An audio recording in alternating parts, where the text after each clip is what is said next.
कोल्हापूर विभागात राष्ट्रवादी मजदूर काँग्रेसशी संलग्न राष्ट्रीय एस टी कामगार काँग्रेस गोविंदराव अधिक यांच्या अध्यक्षतेखाली संघटना कार्यरत आहे। आमच्या संघटनेच्या विविध रास्त मागण्यांसाठी 38 मागण्यांचं आंदोलनपत्र गेल्या महिन्यात 20/10/2013 विभाग नियंत्रक साहेबांना आम्ही सादर केलं होतं।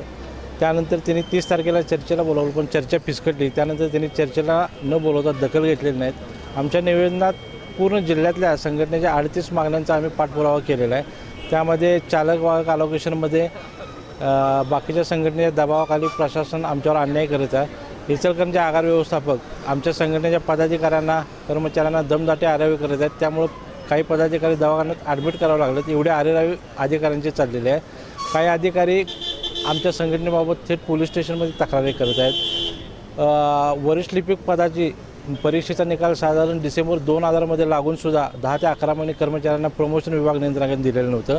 त्यामुळे प्रत्येक कर्मचारी सरासरी 10 ते 12,000 रुपये नुकसान केलेले आहेत। अशा 38 रास्त मागण्या आम्ही दिलेल्या आहेत। तरी देखील एवढं हे आमरण उपोषणासारखा जेवाळ्याच्या कामगारांचा प्रश्न असताना आज विभाग नियंत्रक इथं हजर राहिलेले नाही आहेत। म्हणजे एवढा प्रशासनानं बेजबाबदारपणा दाखवला आहे। तर आम्ही निर्णय घेतलेला आहे की आमच्या मागण्या जोपर्यंत मान्य होत नाहीत तोपर्यंत आमरण उपोषण चालू राहणार। तरी वेळीच दखल घेऊन प्रशासनाने सगळ्यांनी यामध्ये लक्ष घालून आमच्या मागण्या सोडवाव्यात आणि आम्हाला न्याय द्यावा ही त्यांना आम्ही परत एकदा त्यांच्यापुढे मी विनंती करतो।